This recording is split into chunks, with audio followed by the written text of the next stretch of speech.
ایک بزرگ تھے شاہ بقی الدین ابن مخلد، وہ کہتے ہیں مجھے پتہ چلا کہ اس دور میں نبی کریم علیہ السلام کی حدیث جو سب سے بہترین پڑھاتے ہیں وہ امام احمد بن حنبل ہے۔ کہتے ہیں میرے دل میں لو لگ گئی، حالانکہ میں امیر گھرانے سے تھا۔ میں کشتی میں بیٹھا امام احمد بن حنبل کے پاس آنے کے لیے، رستے میں طوفان آ گیا، کشتی ہچکولے کھانے لگی، کسی طریقے سے ایک جزیرے کے ساتھ جا کے کشتی لگی، ٹوٹ گئی، بکھر گئی، میں جزیرے پہ اتر گیا، اور بھی کئی لوگ تھے۔ ایک مہینہ وہاں رہنا پڑا، بارشیں ختم ہوئی، موسم ٹھیک ہوا تو ایک کشتی دکھائی دی آتی ہوئی۔ فرماتے ہیں کہ وہ اس کشتی میں بیٹھا، دوبارہ بغداد کیا، مجھے سفر طے کرتے 2.5 مہینے گزر گئے، وہ جزیرے پہ مہینہ پتے کھا کے بھی گزارا کرنا پڑا۔ نکلا تھا علم حاصل کرنے، جب بغداد شریف پہنچا، لوگوں سے پوچھا امام احمد بن حنبل کا مدرسہ کہاں ہے؟ انہوں نے کہا وہ مدرسہ تو بند ہو گیا ہے، وقت کا بادشاہ مخالف ہو گیا، مسجد مدرسہ سیل کر دیا۔ امام صاحب کہاں ہیں؟ کہا گھر کے اندر قید ہیں۔ ان کے گھر کو سب جیل بنا دیا، چاروں جانب پولیس کھڑی ہے، اور ویسے بھی بغداد میں کرفیو ہے، ہر چوک چوراہے میں پولیس والے کھڑے ہیں۔ شاہ بقی الدین کہتے ہیں اتنا کچھ سننے کے باوجود بھی میرا جذبہ ٹھنڈا نہیں ہوا۔ وہ مہینے میں سفر کی صحبتیں، گو سنا تھا کہ آستانہ یار دور ہے، پر ہم نے بھی ٹھان لی تھی کہ جانا۔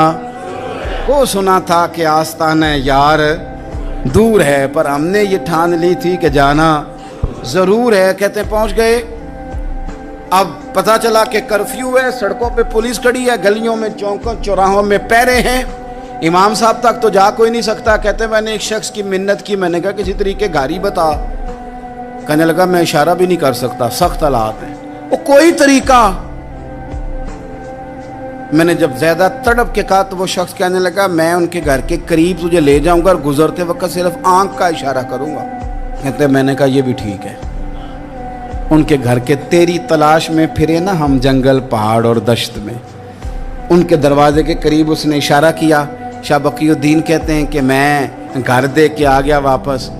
اب میں سوچنے لگا کہ کیسے امام صاحب تک پہنچنا ہے، بڑی تجویزیں سوچیں، بڑی تجویزیں، کام والا بن جاؤں، پھیری لگانے لگ جاؤں۔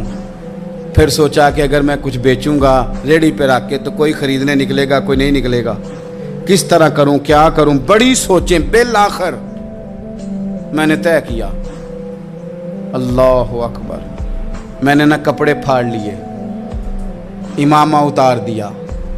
فرماتے ہیں کہ ایک پیالہ مٹی کا خرید کے گلے میں رسی سے باندھ لیا، اور امام احمد بن حنبل کی 3 گلیوں پیچھے میں نے دروازہ دروازہ صدا لگانی شروع کی، فقیر ہوں، اللہ کے نام پہ لینے آیا ہوں۔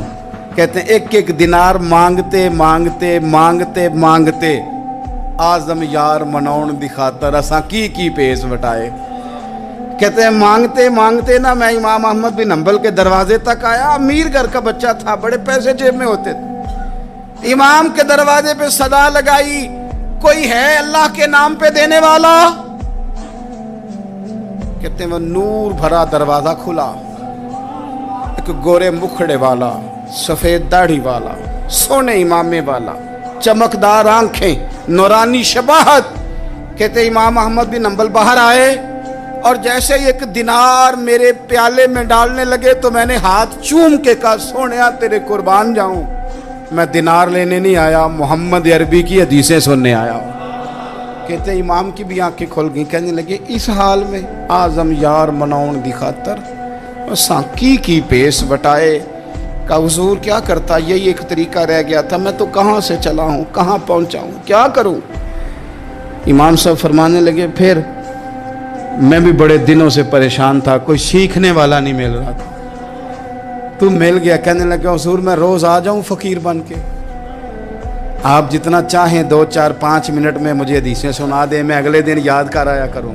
کہتے 2 سال لگ گئے، شاگرد کہاں ملیں گے ایسے، کہاں مرید ملیں گے، گزر گیا دور۔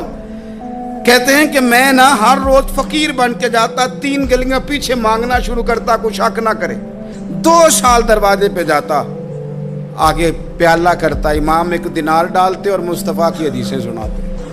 کہتے ہیں حالات بدل گئے، 2 سال کے بعد حکومت بدل گئی، امام کا مدرسہ بحال ہو گیا، رش ہو گیا، بادشاہ بڑا عقیدت مند تھا، جو نیا آیا اس نے بڑا کر کے ادارہ بنا کے دیا. جس دن میں گیا تو رش لگا ہوا تھا. کہتے ہیں حالات بدلے تو ہم نے بھی کپڑے بدلے، ہم نے بھی دوبارہ سے دستار باندھی. اور کہتے ہیں بڑے لوگ بیٹھے ہوئے تھے، میں جب داخل ہوا نا تو امام اٹھ کے کھڑے ہوئے. آپ فرمانے لگے پتر ادھر آ، تو آگے آ کے بیٹھ. لوگ دین سیکھنے آتے ہیں، تو فقیر بن کے مانگنے آیا تھا. اور میں بھی باقیوں کو پڑھایا کرتا تھا، تجھے میں دیا کرتا تھا. اور اب باقی پڑھا کریں گے، تجھے دیا جائے گا. اور آج تجھے سینے سے نکال کے دیا کروں گا. زمانے بدل گئے، حالات بدل گئے. وہ شخص چلا گیا، کون حکمران تھا کون نہیں تھا، لیکن استاد شاگرد کے ادب کی داستان قیامت تک باقی رہے گی.